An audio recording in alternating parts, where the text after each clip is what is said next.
بسم الله الرحمن الرحيم. Thanks for watching. Don't forget to like, comment, share and subscribe to الحمد لله رب العالمين والصلاة والسلام على سيد الأنبياء والمرسلين وعلى آله وأصحابه أجمعين. أما بعد فأعوذ بالله من الشيطان الرجيم. بسم الله الرحمن الرحيم. شهر رمضان الذي أنزل فيه القرآن هدى للناس وبينات من الهدى والفرقان فمن شهد منكم الشهر فليصم ومن كان مريضا أو على سفر فعدة من أيام أخر يريد الله بكم اليسر ولا يريد بكم العسر ولتكملوا العدة ولتكبروا الله على ما هداكم ولعلكم تشكرون.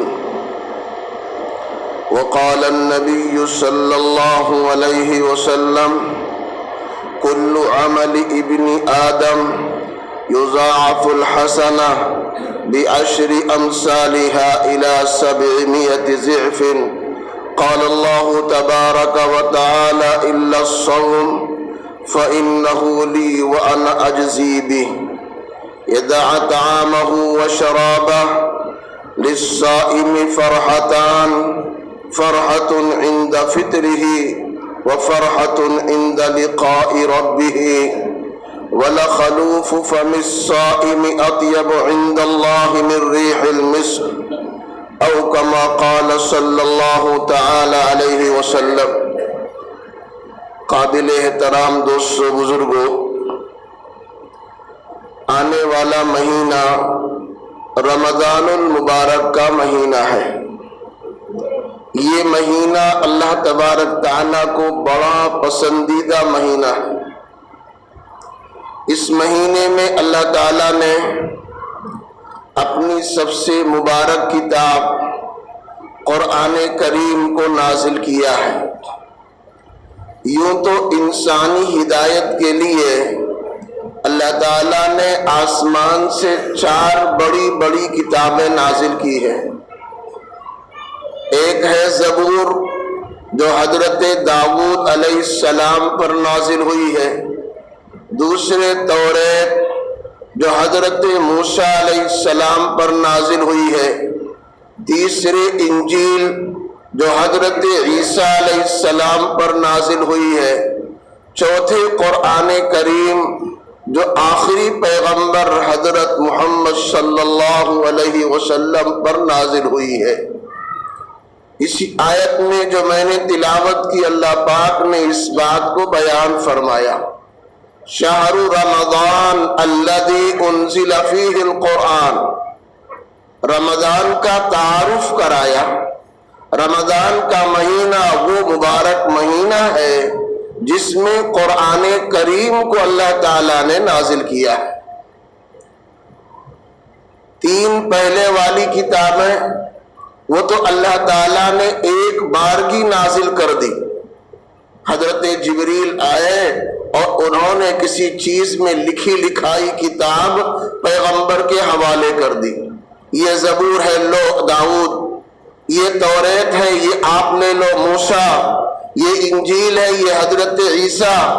لیکن قرآن کریم ایک بارگی نہیں اترا. لوح محفوظ جو 7 آسمان کے اوپر ہے، وہاں سے آسمان دنیا تک ایک بارگی قرآن کریم اترا. اور پھر آسمان دنیا سے لے کر اللہ کے نبی صلی اللہ علیہ وسلم تک 23 سال میں قرآن کریم پورا اترا ہے. تھوڑا تھوڑا جس طرح ضرورت پڑتی گئی، 1 سورت 2 سورت 1 آیت چند آیت، اس طرح سے اللہ تعالیٰ اس کو اتارتے رہے. 23 سال میں جا کر پورا قرآن کریم آسمان دنیا سے لے کر آخری پیغمبر حضرت محمد صلی اللہ علیہ وسلم پر یہ کتاب مکمل ہوئی.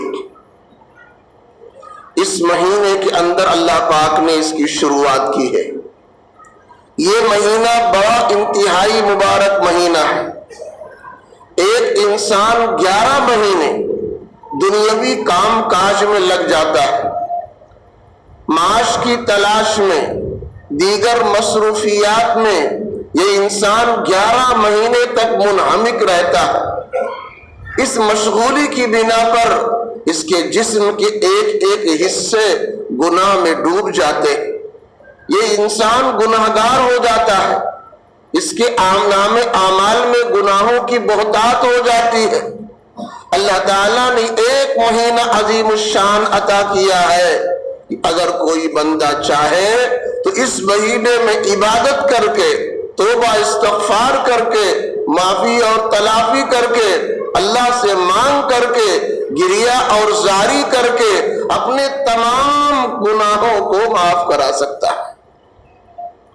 جس طرح ایک مشین ہو یا کوئی موٹر سائیکل لے لو، سائیکل لے لو، چلتے چلتے ایک لمبے تک اگر وہ چلتی چلی جائے تو اس کے پرزے گھس جاتے ہیں، کچھ ٹوٹ جاتے ہیں، کچھ کمی آ جاتی ہے، پھر اس کو اوور ہالنگ کے لیے دیا جاتا ہے، اس کو ٹھیک کرنے کے لیے صاحب گیرج میں ڈالا جاتا ہے، پھر پرانے ٹوٹے پھوٹے پرزوں کو بدلا جاتا ہے، اس کی اوور ہالنگ ہوتی ہے، اس کی سروسنگ ہوتی ہے، اور جب ہر طرح اچھی سروسنگ ہو جائے پھر اپنی شان و شوکت کے ساتھ، اسی رفتار کے ساتھ پھر وہ گاڑی چلنا شروع کر دیتی ہے۔ اسی طرح جب یہ انسان 11 مہینے تک دنیاوی کام و کاج میں لگتا ہے، کبھی اونچ نیچ ہو گیا، کبھی کچھ موقع بموقع ہو گیا، کبھی کچھ ہوا کبھی کچھ ہوا، انسان گناہوں میں، انسان معصیت میں مبتلا ہو جاتا ہے، اس کے جسم کے ایک ایک حصے پر گناہوں کا اثر آ جاتا ہے۔ لیکن اللہ تعالیٰ نے یہ رمضان کا مہینہ دیا تاکہ انسان اپنی اوور ہالنگ کرا لے، سروسنگ کرا لے۔ ایک مہینہ رات کی عبادت کر کے، دن کا روزہ رکھ کر کے، راتوں میں تلاوت کر کے، افطار کے وقت اللہ سے مانگ کر کے، دیگر موقعوں پر اللہ سے رو کر کے اپنے کھاتے میں موجود تمام گناہوں کو انسان صاف کرا لیتا ہے اور معاف کرا لیتا ہے، اور ایک مہینے میں اس طرح پاک اور صاف ہو جاتا ہے گویا ابھی ماں کے پیٹ سے پیدا ہوا ہے۔ دوستو، جو مہینہ دیا اللہ پاک نے، یہ بڑا مبارک مہینہ دیا ہے۔ قرآن کریم میں اللہ پاک نے اس کے بارے میں فرمایا، یا ایھا الذین آمنوا کتب علیکم الصیام کما کتب علی الذین من قبلکم لعلکم تتقون۔ اے ایمان والو، اللہ تعالیٰ نے تمہارے اوپر روزہ فرض کیا، اور یہ کوئی پہلی بات نہیں ہے، یہ کوئی اچانک آپ کے اوپر کوئی حکم نہیں، کوئی فریضہ لازم کر دیا۔ اس سے پہلے جتنی امتیں آئی ہیں ان کے اوپر بھی یہ فریضہ عائد تھا، شکلیں مختلف تھی۔ کسی زمانے میں عاشورہ کا روزہ، کسی زمانے میں کوئی دوسرا روزہ، اس طرح تھا، مگر روزہ تھا۔ اس امت میں اللہ تعالیٰ نے اس کی تعداد کو اور بڑھا دیا، ایک مہینہ مکمل روزہ کر دیا۔ اگر یہ روزہ رکھے گا انسان تو جس طرح پہلے لوگوں نے روزہ رکھ کر تقویٰ کا اعلیٰ مقام حاصل کر لیا ہے، یہ امت بھی روزہ رکھ کر تقویٰ کا اعلیٰ مقام حاصل کر لے گی۔ اللہ تعالیٰ نے یہ رمضان کا مہینہ دیا تاکہ آدمی متقی پرہیزگار بن جائے۔ لہذا دوستو، اس کی ہمیں قدر کرنی چاہیے۔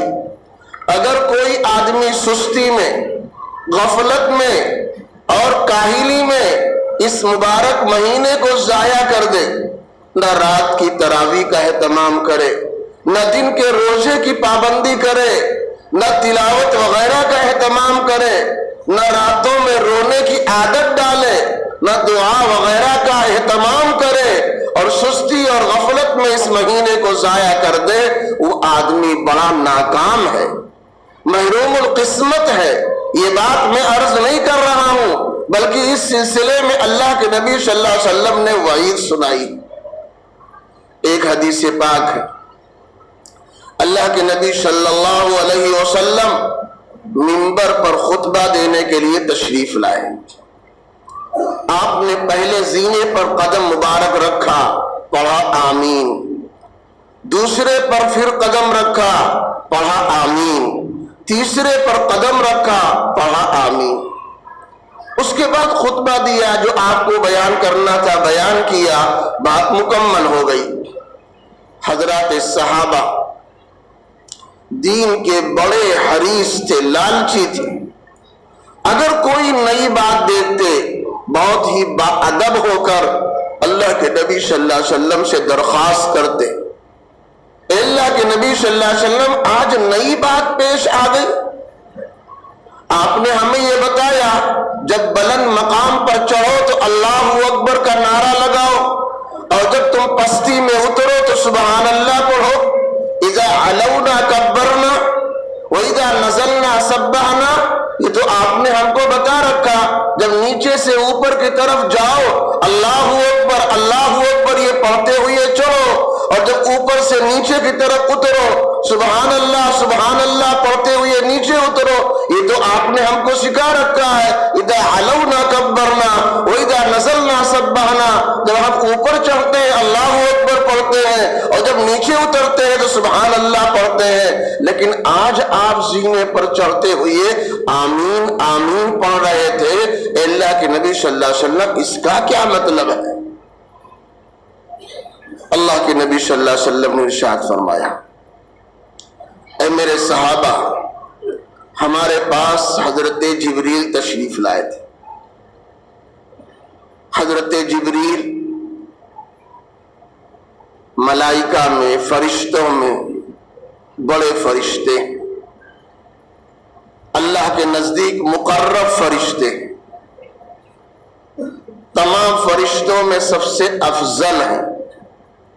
ان فرشتوں کو چھوڑ کر جو حاملین عرش، اللہ کے عرش کو اٹھائے ہوئے ہیں، ان فرشتوں کو چھوڑ کر بقیہ تمام فرشتوں میں سب سے افضل ہیں. جو اللہ کا عرش اٹھائے ہوئے ہیں وہ فرشتے سب سے زیادہ افضل اور مقرب ہیں. حضرت جبریل تشریف لائے. حضرت جبریل کا کام یہی ہے، اللہ کا احکام کو، اللہ کے پیغام کو پیغمبر تک پہنچانا. اللہ کے پیغام کو پیغمبر تک پہنچانا یہ حضرت جبریل کا کام ہے. فرمایا جبریل امین ہمارے پاس تشریف لائے تھے.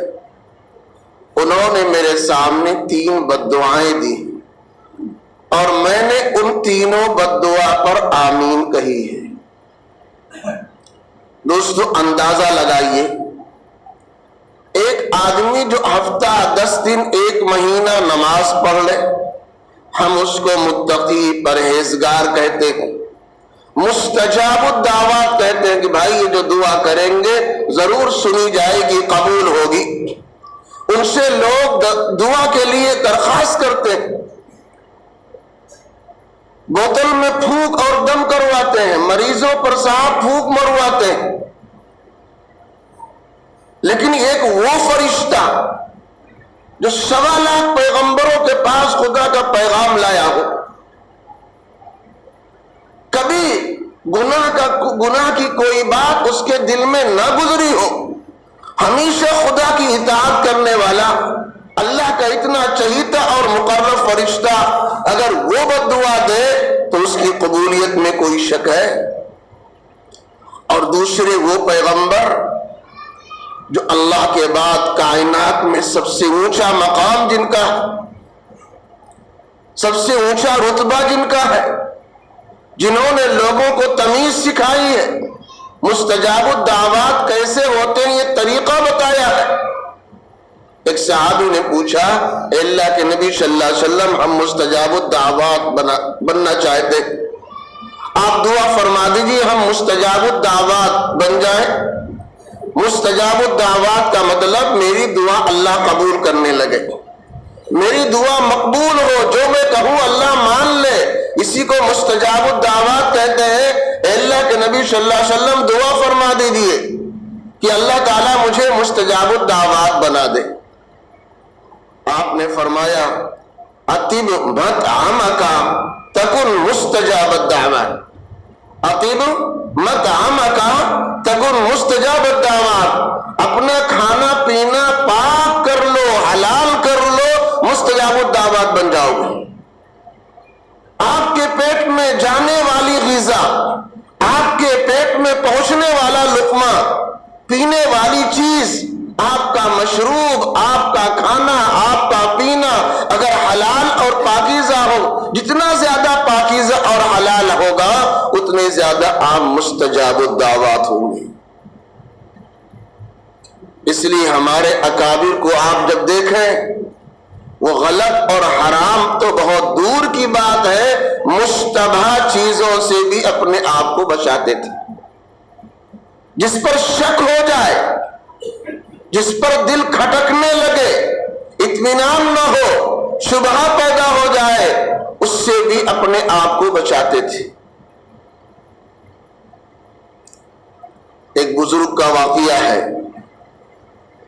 کاندھلہ کے حضرت مفتی مظفر حسین صاحب، حضرت مولانا مفتی مظفر حسین صاحب رحمت اللہ علیہ انتقال ہو گیا۔ ایک مرتبہ اعظم گڑھ کے علاقے میں تشریف لائے تھے، واپسی پر، پہلے زمانے میں سردی کا زمانہ تھا، اندھیرا، کوئی روشنی وغیرہ کا انتظام خاص ہوتا نہیں تھا، لالٹین چراغ یہی سب جلتے تھے، اسٹیشنوں پر بھی یہی جلتا تھا۔ حضرت کو لوگوں نے پہلے پہنچا دیا، مغرب کے وقت تشریف لائے، نماز پڑھی، فرض کے بعد سنتیں پڑھی، سنتوں کے بعد اوابین کی نیت باندھ لی۔ چہرے مہرے سے بھی لگتا صاحب یہ اللہ والے۔ اگر کوئی آدمی نیک کام کنویں میں کرے گا تو اللہ اس کو لوگوں پر ظاہر کر دے گا۔ کوئی آدمی اپنی شہرت تھوڑے کراتا میں نیک اور پرہیزگار ہوں، یہ اللہ اثر ڈال دیتے۔ اور نہ کوئی آدمی اپنا پرچار کرتا ہے کہ میں برا اور گنہگار ہوں۔ کوئی آدمی غلط کام کرے گا تو وہ تو دکھا کر کے بہت کم کرے گا، عموماً چھپا کر کرتا ہے، عموماً پردے میں کرتا ہے، لیکن پھر بھی صاحب وہ بات کھل جاتی ہے۔ چاہے جو گناہ ہو، دھیرے دھیرے دھیرے دھیرے آدمی اگر کرتا جائے گا، توبہ نہیں کرے گا، معافی نہیں کرے گا، تو ایک نہ ایک دن صاحب وہ گناہ کھل جائے گا۔ حالانکہ ہمیشہ اس نے چھپایا، ہمیشہ پردہ ڈالا، ہمیشہ اس کو لوگوں کی نظروں سے بچ کر کے کیا، پھر بھی اللہ تبارک تعالیٰ نے اس کو عیاں کر دیا، کھول دیا۔ تو یہ اثرات ہوتے ہیں۔ اگر آدمی کنویں کے اندر بیٹھ کر نیک اعمال کرے گا، وہ بھی اللہ لوگوں پر ظاہر کر دے گا، اور لوگ سمجھیں گے صاحب یہ متقی ہے، نیک ہے، پرہیزگار ہے۔ اور اگر کوئی آدمی مسلسل گناہ کا کام کرتا چلا جائے تو دھیرے دھیرے یہ بھی لوگوں پر واضح ہو جائے گا صاحب یہ گنہگار ہے، غلط کام کرتا ہے۔ اسٹیشن ماسٹر نے دیکھا، لا کر کے ایک لالٹین حضرت کے سامنے رکھا نہیں بلکہ لیے کھڑا تھا۔ اب حضرت کے دل دماغ میں یہ بات آ گئی کہ اگر یہ روشنی اسٹیشن کی طرف سے ہے تو اسٹیشن کی طرف سے روشنی یہ تو خالی اسٹیشن کے لیے ہے، میری نماز کے لیے تو نہیں ہے۔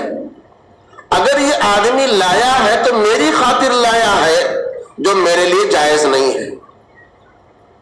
اب ان کے لیے نماز پڑھنا بڑا مشکل ہو گیا یا اللہ، کیونکہ جو متقی ہوتے، تقوی کی دو قسمیں ہیں، ایک ظاہری تقوی، ایک باطنی تقوی۔ ظاہری تقوی یہ ہے کہ کھلے طور پر کوئی آدمی گناہ نہ کرے، حرام سے اپنے آپ کو بچائے، کوئی جھوٹ ہے، غیبت ہے، چغلی ہے، جھوٹ بولنا ہے، اور تمام گناہ کے کاموں سے اپنے آپ کو بچا لے اور اچھا حلال کام کرے، تقوی ہے، ظاہری تقوی۔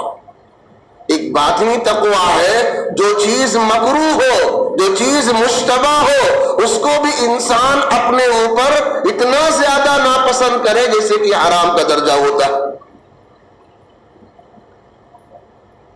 فقہا نے لکھا ہے ایک آدمی اپنی بیوی سے صحبت کرے اور وہ کسی اور پر عاشق ہے اور صحبت کرتے کرتے دل میں یہ خیال پیدا ہو جائے کہ میں فلاں عورت سے صحبت کر رہا ہوں، تو اگرچہ وہ اپنی بیوی ہے، اپنے بیوی کے ساتھ یہ شخص لگا ہوا ہے، پھر بھی نیت کے بدل جانے کی وجہ سے اس وقت اس کا صحبت کرنا درست نہیں ہے، یہ زانی کے حکم میں ہو جائے گا۔ نیت کی کیفیت بدل گئی، اگرچہ اپنی منکوحہ ہے، اپنی بیوی ہے، لیکن دل دماغ میں سوچ رہا ہے میری فلاں عاشقہ ہے، میری فلاں چاہنے والی ہے، میں اس کے ساتھ ہم بستر ہوں، تو نیت کے اس کیفیت کے بدل جانے کی وجہ سے یہ شخص زانی شمار ہوگا۔ ایک آدمی ہاتھ میں گلاس لیے ہوئے ہے، پانی پینے جا رہا ہے، شربت پینے جا رہا ہے، لیکن وہ نیت یہ کر لے کہ میں شراب پی رہا ہوں، تو اگرچہ وہ شربت پی رہا ہے مگر نیت کے تبدیل کر لینے کی وجہ سے اس وقت اس کا پینا ٹھیک نہیں۔ کیفیت کے بدل جانے سے حکم بدل جاتا ہے۔ تو اعلیٰ درجے کا تقویٰ یہ ہے کہ انسان ظاہری گناہوں سے بھی اپنے آپ کو بچائے اور باطنی گناہوں سے بھی اپنے آپ کو بچائے۔ ان کے لیے نماز پڑھنا مشکل ہو گیا، نماز مختصر کر کے سلام پھیرا، اس کے بعد کہا بھائی یہ تو لائٹ، یہ تو لالٹین آپ کا اسٹیشن کے لیے ہے، میرے لیے آپ نے کیوں اس کو روشن کر رکھا؟ اسٹیشن ماسٹر نے کہا کہ حضرت یہ میرا اپنا ذاتی ہے جس کو جلا کر میں آپ کے لیے لایا ہوں۔ جس طرح انسان نیت کر لیتا اللہ تعالیٰ اس کو اس طرح بچا بھی دیتا۔ یہ ہمیشہ بعض اس طرح متقی گزرے ہیں کہ اگر کوئی مشتبہ مال کھا لیا تو معدے نے قبول نہیں کیا، فوراً ان کو الٹی ہو گئی، قے ہو گئی۔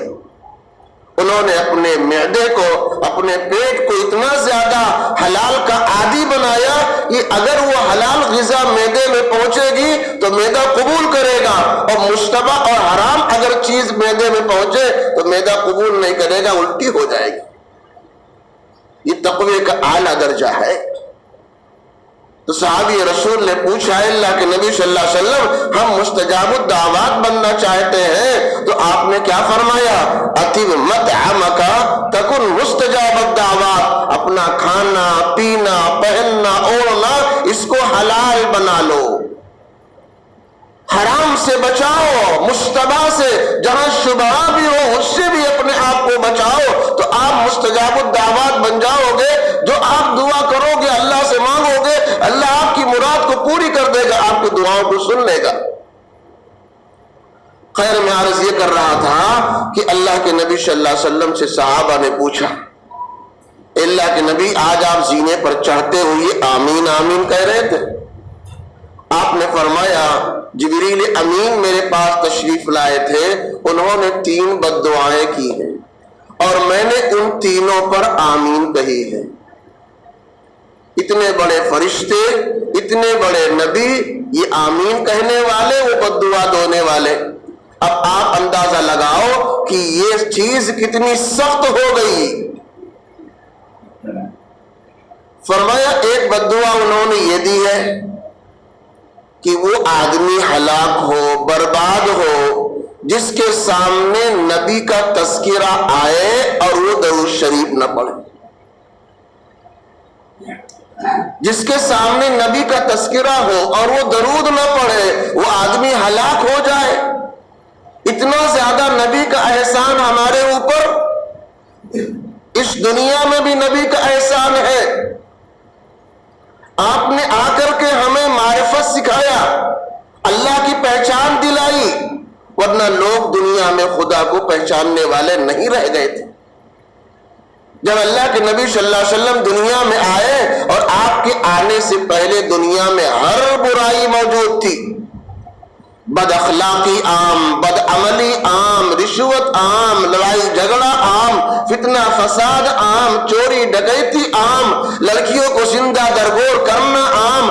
ایک دنیا کی کوئی برائی ایسی نہیں تھی جو صاحب دنیا میں موجود نہ ہو۔ اس زمانے کو زمانے جاہلیت کہا جاتا تھا۔ ایک سوال ہے کہ جب تمام برائیاں تھیں تو ان برائیوں میں سے کسی کا نام نہیں دیا گیا، زمانے جاہلیت کی کیوں کہا جاتا ہے؟ بد اخلاقی کا زمانہ کہتے، بد عملی کا زمانہ کہتے، چوری کا زمانہ کہتے، ڈکیتی کا زمانہ کہتے، شراب نوشی کا زمانہ کہتے، فتنے فساد کا زمانہ کہتے، اور کوئی برائی کا نام کیوں نہیں رکھا گیا؟ زمانے جاہلیت کیوں کہا جا رہا ہے؟ دوستو جواب یہ ہے کہ تمام برائیوں کی جڑ جہالت ہے، تمام برائیوں کی جڑ جہالت ہے۔ علم یہ برائیوں کو ختم کرنے والا ہے، تعلیم برائیوں کو مٹانے والا ہے، جہالت یہ برائیوں کا سرچشمہ ہے۔ انہی جہالت کی وجہ سے برائی پنپتی ہے، معاشرے میں سماج میں خرابیاں اور انتشار پیدا ہوتے ہیں، فساد برپا ہوتا ہے۔ جہاں تعلیم ہوتی ہے وہاں پر اللہ کی رحمت آتی ہے، انسانوں کے اندر خوبیاں پیدا ہوتی ہیں، انسانوں کے اندر محاسن پیدا ہوتے ہیں، اچھے اخلاق آتے ہیں، اچھے اعمال کرنے کے جذبے اور حوصلے پیدا ہوتے ہیں۔ تو چونکہ ان کے اندر تعلیم نہیں تھی، کون سی تعلیم؟ دین کی تعلیم نہیں تھی۔ جس علم سے یہ پتہ چلے یہ حلال ہے یہ حرام، یہ کار خیر ہے یہ کار شر ہے، اس سے اللہ خوش ہوتا ہے اس سے اللہ ناراض ہوتا ہے، اس چیز کی جانکاری ان کے اندر نہیں تھی، تو تمام برائیوں میں سے کسی برائی کے ساتھ نام نہیں رکھا گیا بلکہ اس کو زمانے جہالت کہا گیا۔ پتہ چلا کہ جس معاشرے میں جہالت ہوگی یعنی علم دین نہ ہوگا، اس معاشرے میں بہت ساری خرابیاں اور برائیاں پیدا ہو جائیں گی۔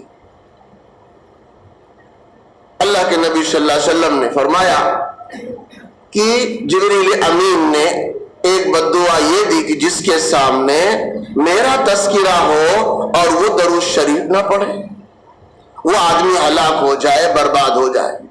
لہذا جہاں بھی نبی کا تذکرہ آئے تو کم سے کم صلی اللہ علیہ وسلم پڑھ لینا چاہیے۔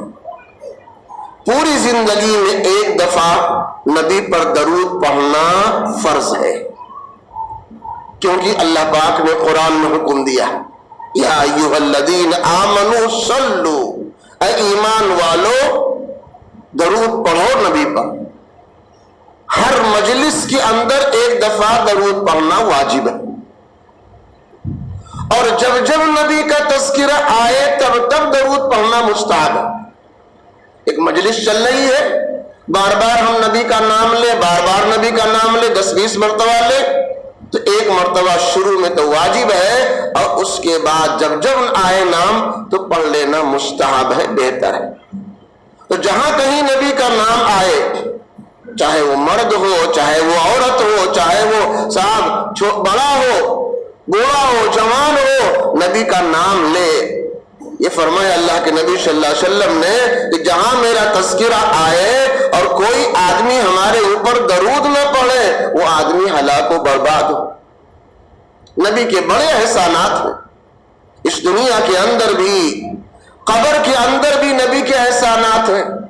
جو 3 سوال ہوں گے قبر کے اندر، ان میں ایک سوال ہوگا ما تقول فی ذلک الرجل، اس مردے کی قبر سے لے کر اللہ کے نبی صلی اللہ علیہ وسلم کے روضہ تک کھول دیا جائے گا، پردہ اٹھا دیا جائے گا، اللہ کے نبی صلی اللہ علیہ وسلم کی ہستی نظر آئے گی، پوچھا جائے گا ما تقول فی ذلک الرجل، اس ہستی کے بارے میں تمہارا کیا خیال ہے؟ اور یہ جواب رٹ لینے سے نہیں آئے گا۔ کوئی آدمی اس دنیا میں رٹ لے ربی اللہ، میرا رب اللہ، میرا رب اللہ، اس رٹ لینے سے جواب آسان نہیں ہوگا۔ میرا دین اسلام، میرا دین اسلام رٹنے سے نہیں آئے گا۔ میرے نبی محمد صلی اللہ علیہ وسلم اس رٹنے سے نہیں آئے گا۔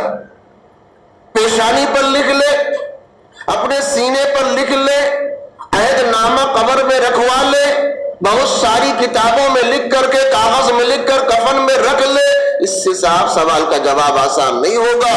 اللہ میرا رب ہے، یہ جواب آسان ہوگا جب بندہ اللہ کے حکم پر عمل کرے گا. میرا دین اسلام ہے، یہ جواب آسان ہوگا جب اسلام کے مطابق انسان زندگی گزارے گا.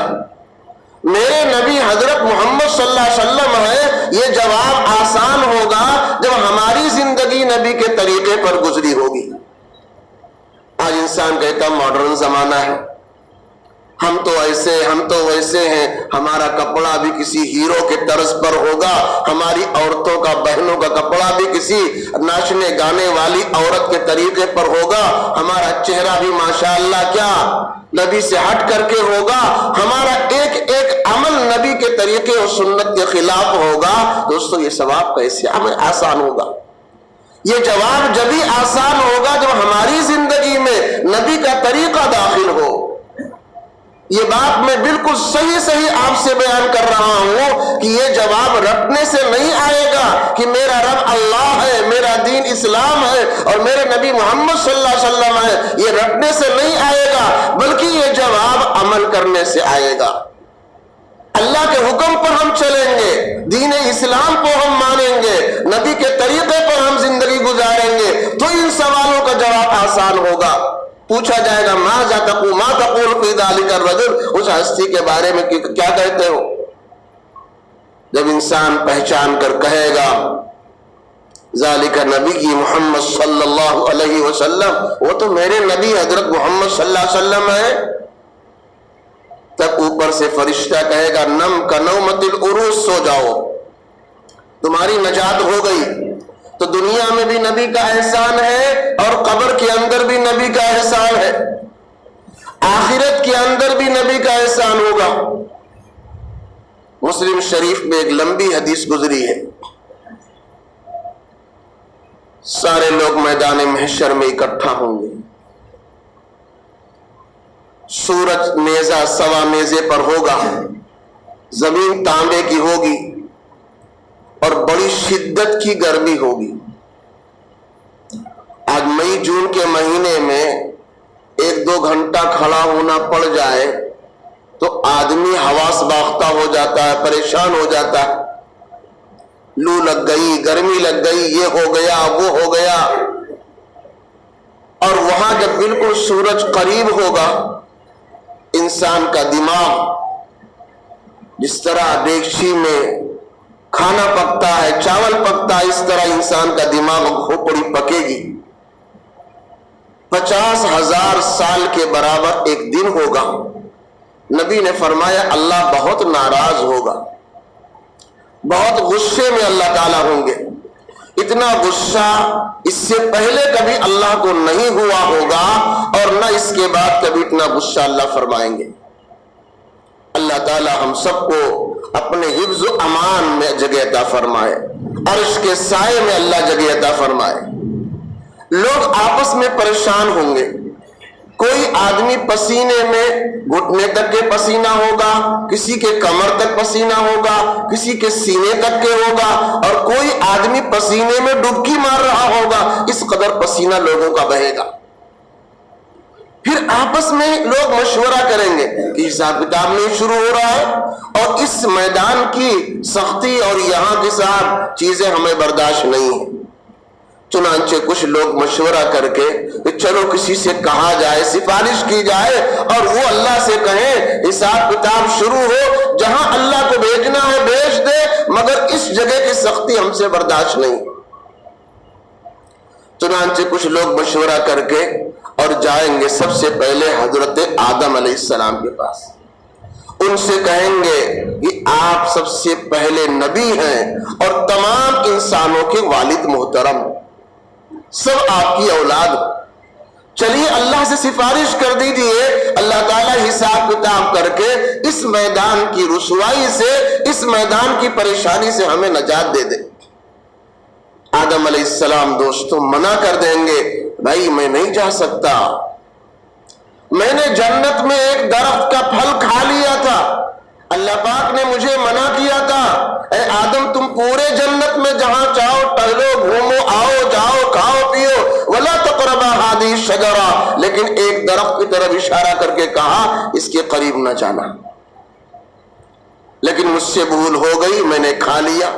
اگر اللہ پوچھ لے گا آدم وہاں جب درخت سے تم نے کھایا تھا اتنا بڑا جرم کیا، آج کس منہ سے سفارش کرنے آ گئے، میں کیا جواب دوں گا؟ میں نہیں جا سکتا۔ ایک دوستو بھول ہوئی ہے اور وہ بھی اللہ تعالیٰ نے معاف فرما دیا، معافی کا اعلان کر دیا۔ فَتَلَقَّى آدَمُ مِن رَبِّهِ كَلِمَاتٍ فَتَابَ عَلَيْهِ، اللہ تعالیٰ نے توبہ کا کلمہ بھی آدم کو سکھایا۔ اس طرح توبہ مانگو، ربنا ظلمنا انفسنا وان لم تغفر لنا وترحمنا لنکونن من الخاسرین، یہ توبہ کے الفاظ اور کلمات ہیں۔ ان کلمات کے ذریعے آدم علیہ السلام نے توبہ کیا، اللہ تعالیٰ نے آپ کی توبہ قبول فرمائی اور آپ کے گناہوں کو معاف کر دیا۔ ان تمام چیزوں کے باوجود اس طرح وہ ڈریں گے، خوف کھائیں گے، میں نہیں جا سکتا۔ اب ہم بتاؤ کہاں جائیں؟ آپ ہمارے باپ دادا ہو، آپ معذرت کر رہے ہو، ہم کہاں جائیں؟ وہ کہیں گے اچھا تم نوح علیہ السلام کے پاس، اذهبوا الى نوح کے پاس جاؤ۔ اب لوگ نوح علیہ السلام کے پاس پہنچیں گے، ان سے وہی گزارش کریں گے۔ نوح علیہ السلام کہیں گے صاحب میں نہیں جا سکتا، اللہ تعالیٰ نے سیلاب بھیجا تھا، میری پوری قوم ڈوب گئی تھی، 80-82 لوگ 950 سال کی محنت میں 80-82 لوگ ایمان لائے، وہی کشتی میں سوار تھے، وہی بچے تھے، بقیہ پوری قوم میری غرق ہو گئی سیلاب میں۔ میرا بچہ کنعان، 4 بیٹے تھے نوح علیہ السلام کے، حام، سام، یافس اور کنعان، یہ 3 تو مسلمان تھے، نوح علیہ السلام کے ساتھ کشتی میں سوار تھے، مگر ایک بیٹا کنعان یہ غیروں کے ساتھ تھا۔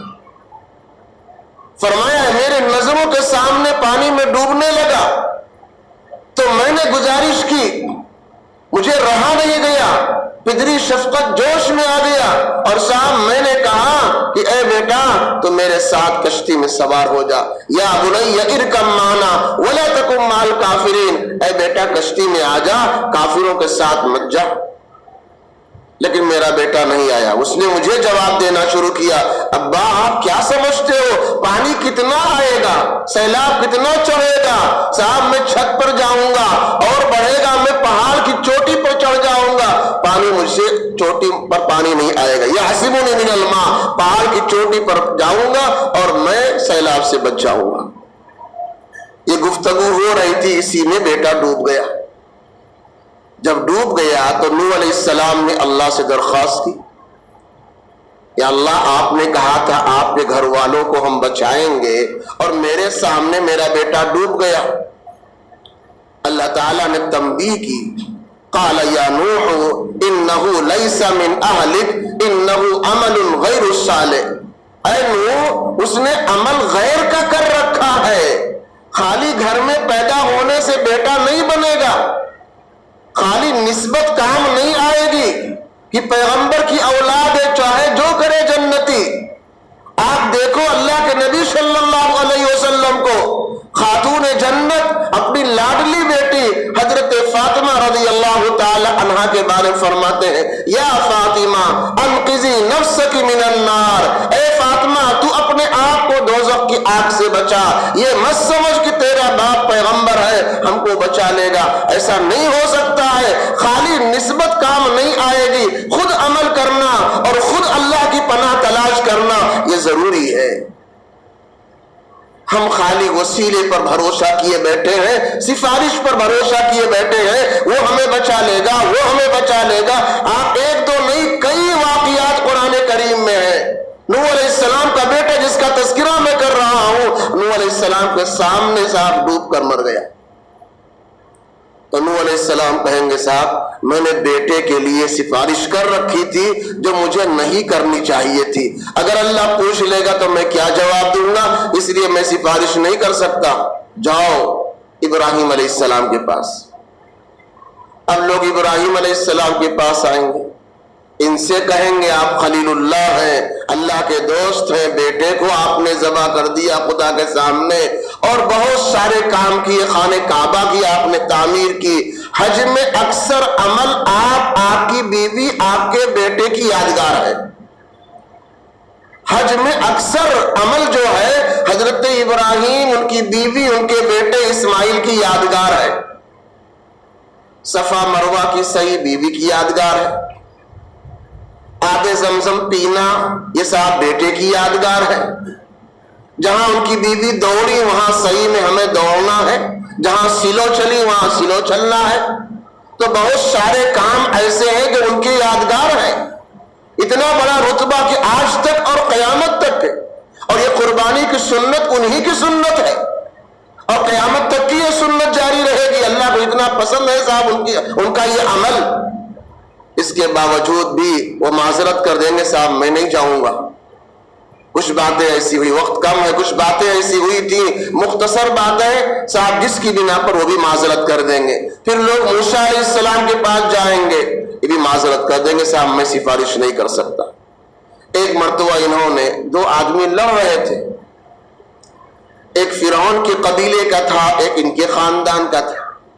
جھگڑا، کبھی بیچ بچاؤ میں آدمی زبان سے کچھ کہتا ہے، کبھی نہیں مانتے ہیں تو تماچا مار دیتا ہے، ہٹو بچو۔ موسیٰ علیہ السلام نے جھگڑا ختم کرانے کے لیے ایک گھوسا مارا اور وہ قبطی مر گیا۔ پہلوان تھے، بڑے طاقتور تھے، اللہ کی مرضی ہے، گھوسا مارا مر گیا۔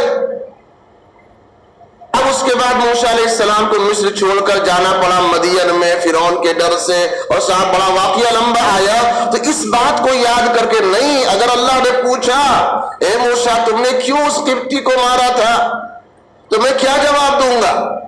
میں نہیں جا سکتا آج سفارش کرنے، تم عیسیٰ علیہ السلام کے پاس جاؤ۔ اب لوگ عیسیٰ علیہ السلام کے پاس آئیں گے، ان کے متعلق حدیث میں کوئی تذکرہ نہیں، لیکن ایک بات یہ آ رہی ہے، ان لوگوں نے ان کو خدا کا بیٹا کہہ لیا۔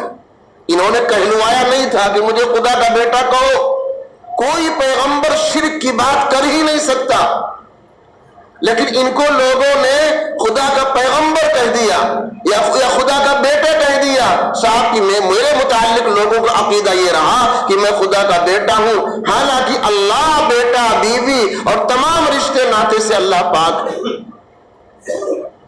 معذرت کر دیں گے، کہیں گے صاحب تم محمد صلی اللہ علیہ وسلم کے پاس جاؤ۔